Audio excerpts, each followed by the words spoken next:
My name's ChristianLangeder and I'm an equine soft tissue therapist. I specialise in treating muscular issues in performance horses.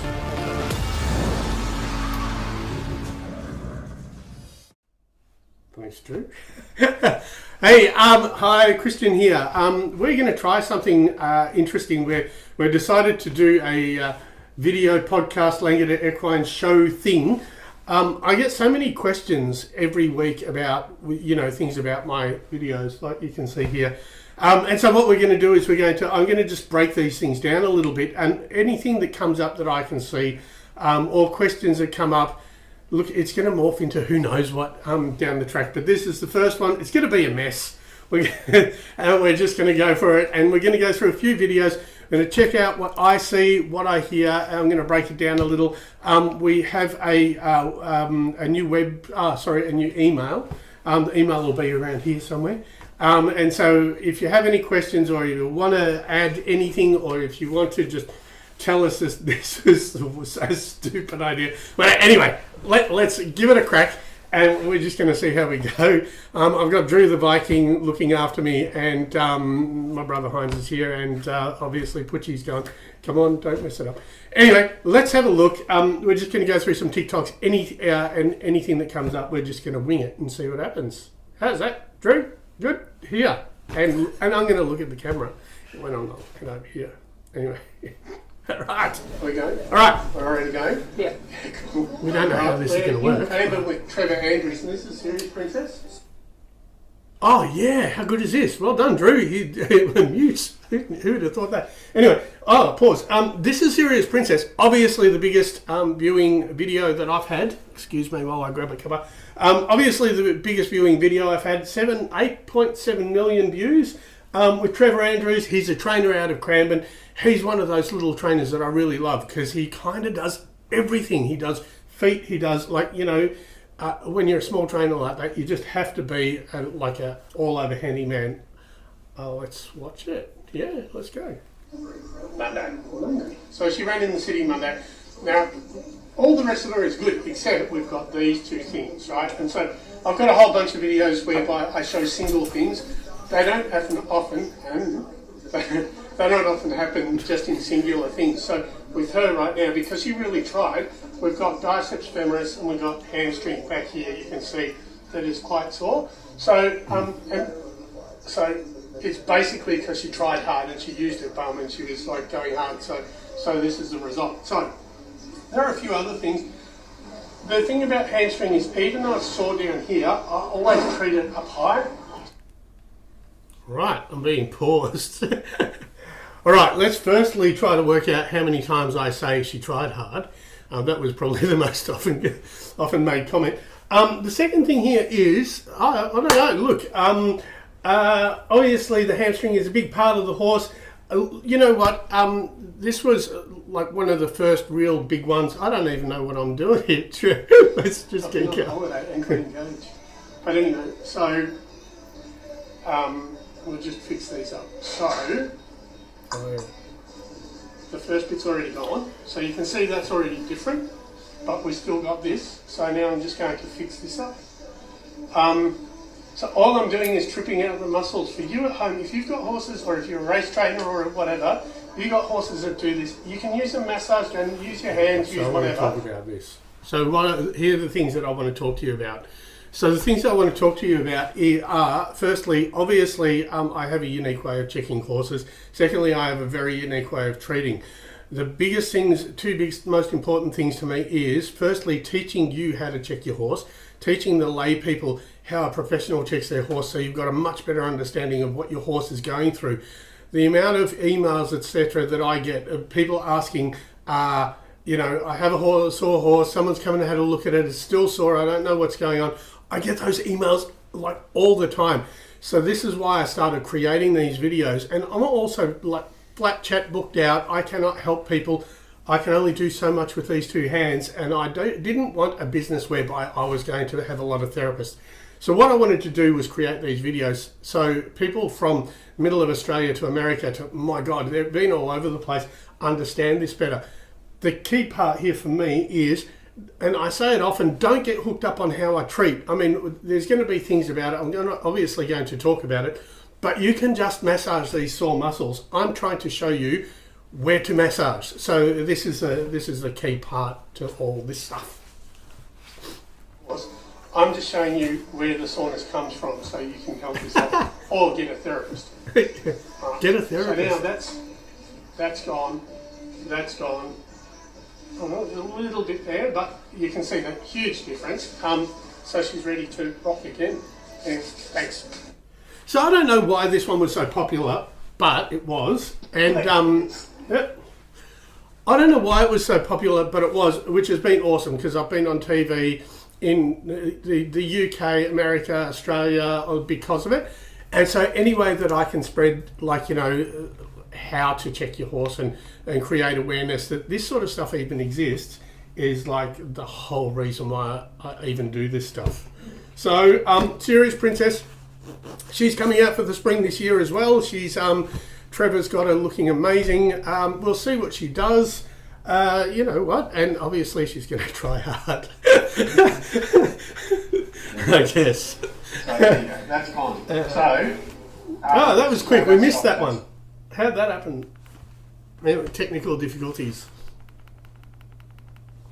All right, we're at Juravan. It is freaking freezing here. I got two jackets on. With Puzzle, he's a little windsucker, which is this. I don't know. Can you just show you what he's about to? We'll just give him a second. Seriously, are you going to pause? So wind sucking, for those who don't know, wind sucking is this thing that, like, you know, and what makes it worse with Puzzle is he does it on metal. And I'm like, oh shit, seriously. Like, so usually what they do is they grab anything. I've seen them wind suck on their own leads, on their knees, on wood. What wind sucking is they grab their teeth onto something and they pull back with their head and they snort air through their skull, and it must give them an endorphin rush. So the problem is, once they start it, like I said, it's like horsey crack. You're not stopping it. And the problem is also, in a lot of barns that I work in and stables, racehouse, everywhere, they can learn it off each other. So the problem is, often they'll try to keep the windsucker well away from their good horse, or, you know, anyway. So basically all it is sucking air, get an endorphin rush, and from there you've got a crackhead. I don't know. I'm just going to show you tricep. I'm going to try to come this way.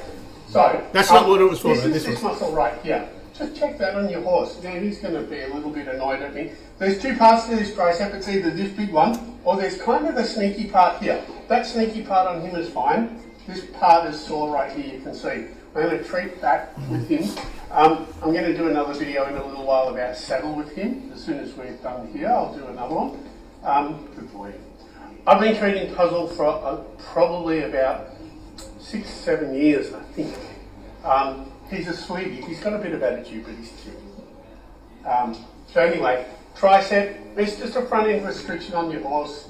No real big deal. He's like wind sucking like this. Right in my ear.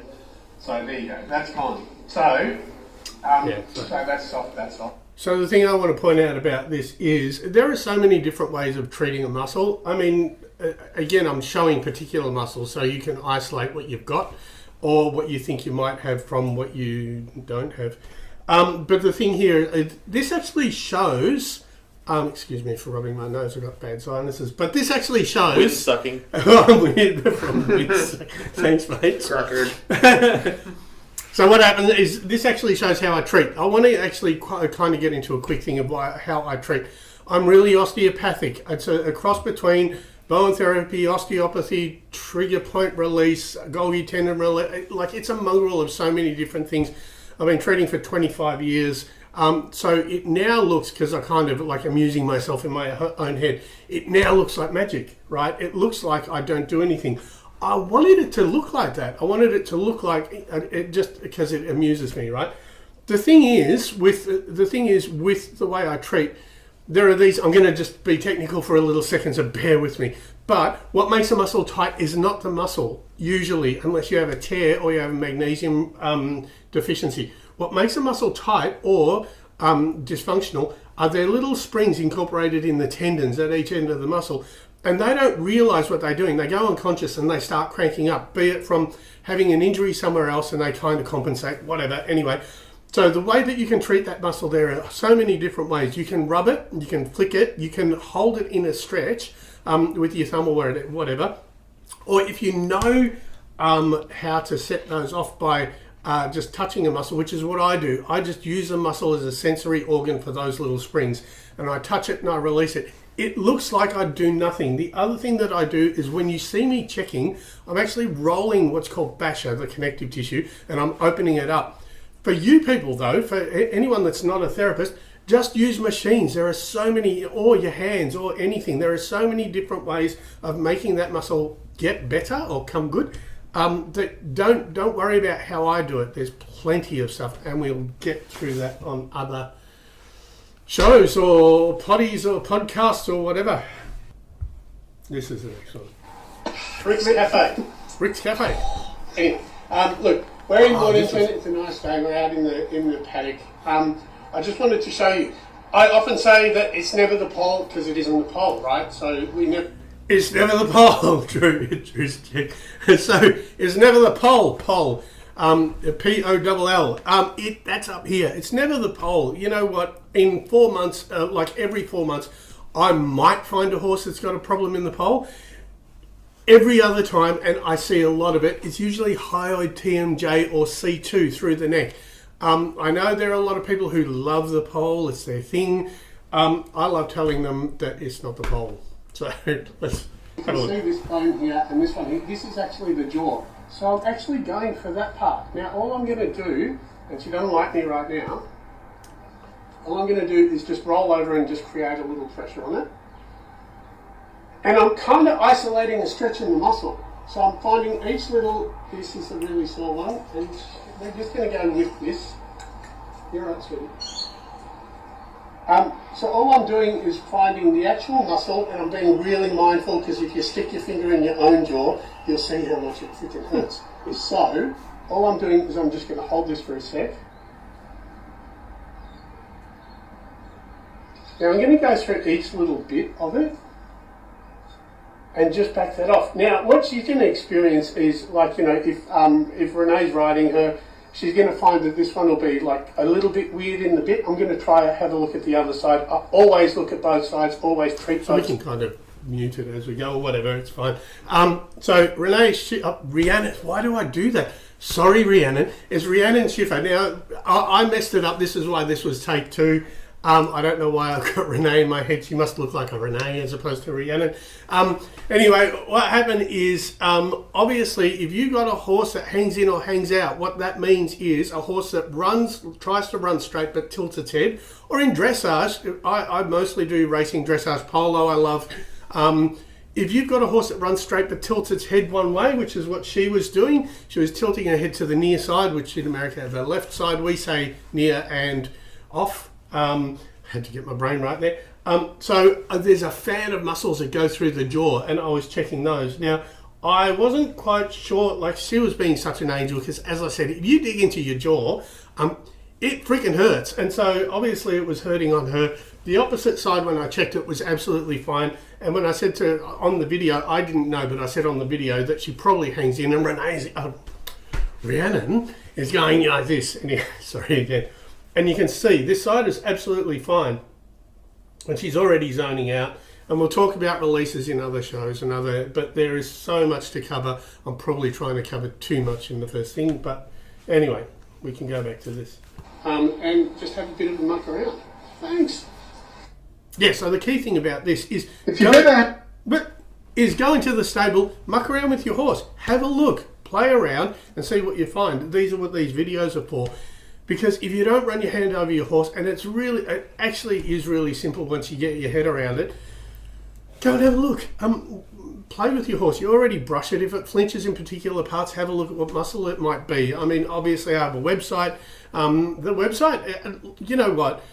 I built this website again because I had so many people contacting me and we didn't have a language that we could speak. So I was trying to have people send me videos and me trying to explain to them, now go to the TMJ, and they're like, wow, what's it? You know, it's like they're trying to figure out what everything is. So I built the website so I could actually have people look at it, and I made it reasonable. It's 150 US for a year, or I think 250 for a lifetime. So seriously, if you know how to speak to your vet or speak to your therapist or know what's going on with your own horse and understand them better, that is like so, it wasn't about the money. It was about making sure that you can actually figure out what's going on with your horse. And it was about me being able to build something so I can have a conversation with people like this. And it'll allow you to understand this stuff a lot better too. Yeah, so let's have a look at the next one. I don't know what digging holes and standing in is. I haven't seen these for a while, so I'm like kind of checking them out. We'll see. A horse that actually digs a hole and puts either his front legs or his hind legs in, and you can see him trying to brace something. Have a look at this next video. It's a little bit messy. It's kind of 3 videos, including these 4 videos that are attached, but it finishes well, so have a bit of a look. It might be interesting to you. Cool. All right. Yeah. See how it's got its hind legs in the hole? Anyway. No, it was just, yeah, it's all right, mate. Obviously we have something in the rear. Let's figure out if it's pelvis, bum. Like, you've got to think about what sort of muscle he's shortening.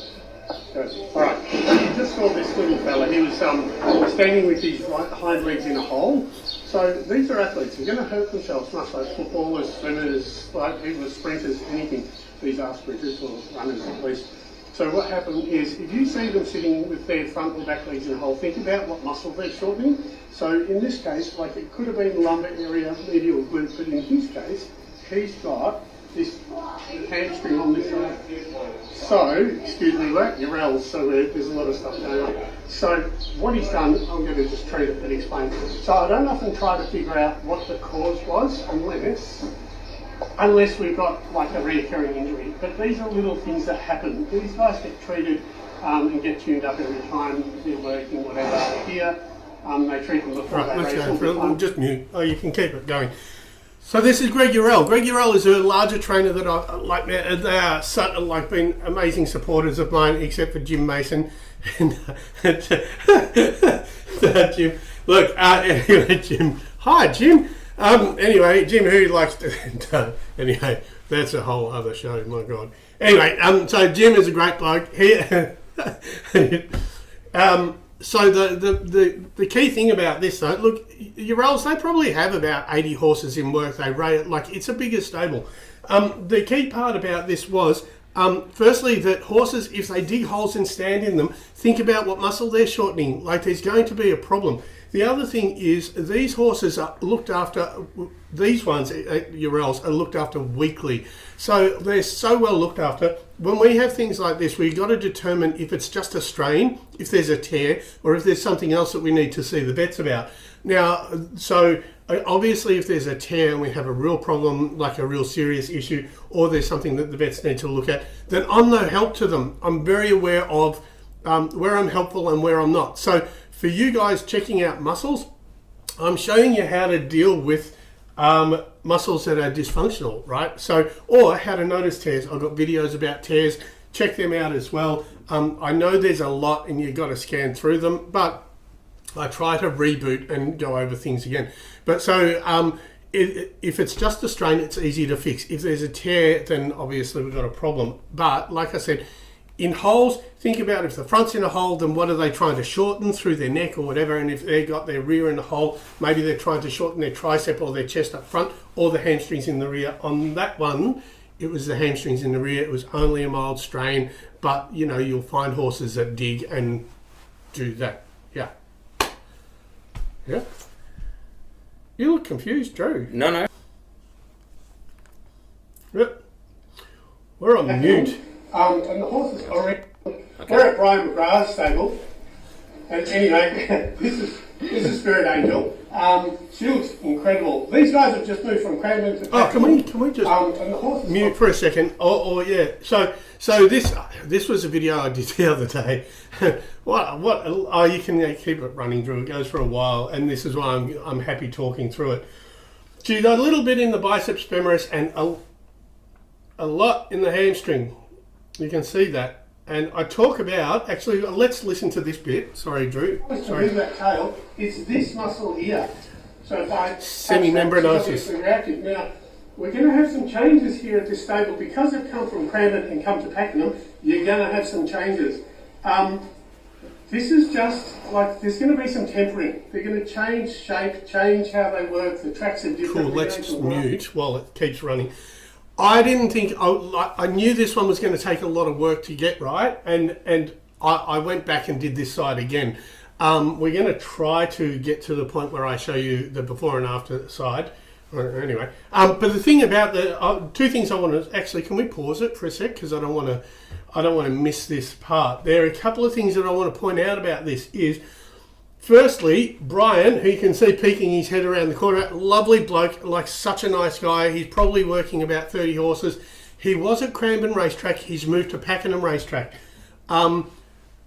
There's going to, as I said, there's going to be some tempering. There's going to be some changes because the surfaces are different. I see it in dressage. I see when they go from one place and work and then they go and compete, the horse strains itself because the surface is different, and probably because the rider is actually, like, you know, shitting their pants a little bit. The thing is, like, that's what we're going to get. So things will be different. They're currently, Brian is currently working on completely new surface. All his horses had new different soreness. So this is what we were looking at. Again, it's a strain. I talk about the hamstring. It's an inner hamstring, which is semi-membranosus. If you go to my website, you can see where that is. But the fact is that I treat up high on those. If I treat it just down low, down through here, I won't make that much of a difference. I'll change it a little bit. I know from experience, 25 years, that if I treat it up high, and now you're going to get people saying you got your finger in the horse's ass. But the thing is, that's where you got to treat it, right? And so as I say in this, I've got my fingers right where the first stops. So I don't have my fingers in the horse's ass. But anyway, so that's one of the things. The other thing that I wanted to point out on this, and you've just moved it, which is cool, is have a look at the white on the legs, right? So different people have different superstitions, different things that they do. Bryce Stanaway, who I adore, he's a trainer out in Geelong, was a trainer out in Geelong. He uses aloe vera gel on their legs. The idea of the thing on the legs is to cool the legs down, right? So you can see that Brian has got mud. So they use different types of clays. In dressage, you see they use ice a lot. In racing, they like to use mud. In places like say, for example, you know, Godolphin, I know that they wrap them. So the idea with them is that the slower the clay dries, the more heat it takes out of the legs. Excuse me. So on Brian's ones, he muds them up, and that takes the heat out. In Greg Urel's, they ice them. So, you know, in dressage stables, I see them ice them. Bryce uses aloe vera. So, but not the green stuff, the white stuff, mate. Anyway, keep going. That's all right. So right about now, I'm thinking, oh shit, this ain't going to work. Now, my fingers are right about where the first stops. So whenever I get sore hamstrings, I'll always treat up high. Almost did that intentionally, Drew. Well done. Where the actual attachment is. We've got another horse crazy over here. You're not going to completely fix it. So we're going to see how this goes, because it was pretty brutal.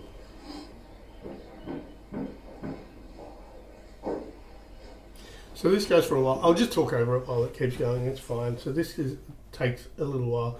You can see there's a little bit still in that bottom part, and I'm just feeling for the actual muscle that is slightly strained. And you're going to see in this, like, she doesn't seem to have responded too great until you see me compare it to the other side that was actually already sore. So I'm basically just concentrating on the muscle, trying to make sure I got there. This was chronic. There's a lot was going on. Brian also started using the treadmill for the first time. And he had them on an incline. So we had the weight up the back of the horse. And so we had a lot of strained hamstrings that day. It was only a few days ago, actually. So this is me just making sure that what I did was right. Not really happy with myself. But now you're about to see the difference, I think. This is where I'm saying it's not going to work. I knew I was going to get it. So not a case of not getting it. I knew I was going to get this, but it was like we're on TikTok videos, so I didn't have that long to actually go and. So have a look at that, and now watch the other side when I go over to it. Pretty explosive. So you can see the difference. So I backed it off heaps, and now this was after I treated that other side. We can use sounder. This side, when I checked it, we still have a banana over here, and now you can see the difference here as well, right? So it's taken a little bit. They've also been using a treadmill on an incline, so there's a little bit of work in the rear end. Much better, but anyway, we'll keep working on this one.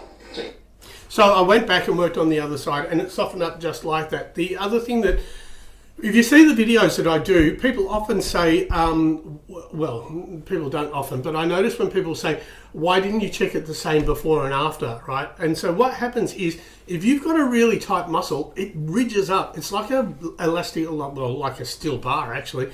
And so you'll see that what happens is, I flick over them, and what happens after I've treated it, that really rigid line of muscle softens and just completely, like often I can't even find the muscle that I had just worked on. So that's why it looks like that I'm actually running over it differently. I'm running over the same muscle, but I'm running over it completely differently because the nature of the muscle has changed, the soreness is gone, so they're not holding it all rigid. So that was that. So that was the first one. I hope you enjoyed it. Hope it helped you. Hope you kind of understand what I'm thinking, what's going on here a little better. Jump over to my YouTube. These are going to be on YouTube. Jump to my YouTube channel. Have a look at it. It's all new. We're trying something new, and this is how it looks. Like I said, I hope you enjoyed it. Go onto all my social stuff. Check out my TikTok videos. I obviously have a website, but like I just want you to see if this stuff is helpful to you. So get on my YouTube, like it and subscribe it, because that's how it works. Apparently, I'm not used to it. I like, even though I've got TikTok stuff, technologically challenged fully. So anyway, this is why I have my caveman friend over here. Anyway, so check it out. I hope this was worthwhile, and send messages. We've got the emails, etc. And we'd love to know if there's questions you have. If there's anything, just like bombard us. Anyway, thank you. Thanks. See ya.